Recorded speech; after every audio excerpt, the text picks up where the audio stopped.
င်္ဂလာပါရှင်ခုတစ်ခေါက်တော့ခြီကောင်းစားလေးနှစ်အုပ်ခြီသားလေးဟိုမှာအကောင်းစားလေးတကယ်ကို Premier Cotton မှာသူကလေးကိုက်ခွဲပါပါမယ်ဒီလိုအစင်လေးကတော့လူကြိုက်အရမ်းများတဲ့အစင်လေးပါဒီထဲမှာကာလာဆက်ကအရန်လှနေရနော်အခုတစ်ခေါက်ရောက်တာလေးကဒီနှစ်အုပ်ထဲဖြစ်တဲ့အတွက်ကြောင့်မလို့ကြိုက်ရင်တော့အပြေးတာမြန်မြန်ယူပါဒီအထည်လေးကတော့လူကြိုက်အရန်များပါတယ်အပေါ်မှာလက်ကိုအပွင့်အဆန်လေးနဲ့ဒူနာကဝမ်ပြည့်လေးပါနော်ခြီသားဝန်းဆက်ကလေးဖြစ်ပါတယ်ဒါလေးကလေဇီလေးနည်းနည်းလေးတက်ချင်ပေမဲ့လည်း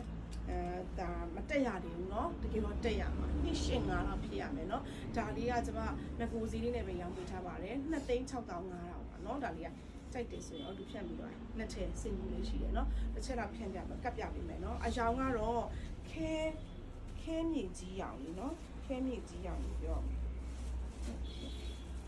အဲ့လိုလေးစင်တူလေးပေါ့နော်နှစ်အုပ်ရှိပါတယ်အရေးသွေးတော်တော်လေးကောင်းပါတယ်နေ့စဉ်ကိုလည်းကောင်းလေးဝတ်လို့ရတယ်ပွဲတယ်လေးဝတ်လို့ရတယ်လက်ဆောင်ပေးလဲအရန်ကိုညနေပန်းလာမယ်အထည်မျိုးပါနော်ဒီဟာလေးကလေချီအကောင်းစားလေးနဲ့ခတ်ထားတာဖြစ်တဲ့အတွက်ကြောင့်ချုပ်လိုက်တဲ့ခါကျရင်ချုပ်ပုံရွေးရှင်းရုံနဲ့တင်သူကအရန်ကို elegant ဖြစ်မဲ့ elegant one လေးဖြစ်ပါမယ်နော်ဒါလေးကကြိုက်တယ်ဆိုရင်ယူထားပေးပါအောင်ရှင်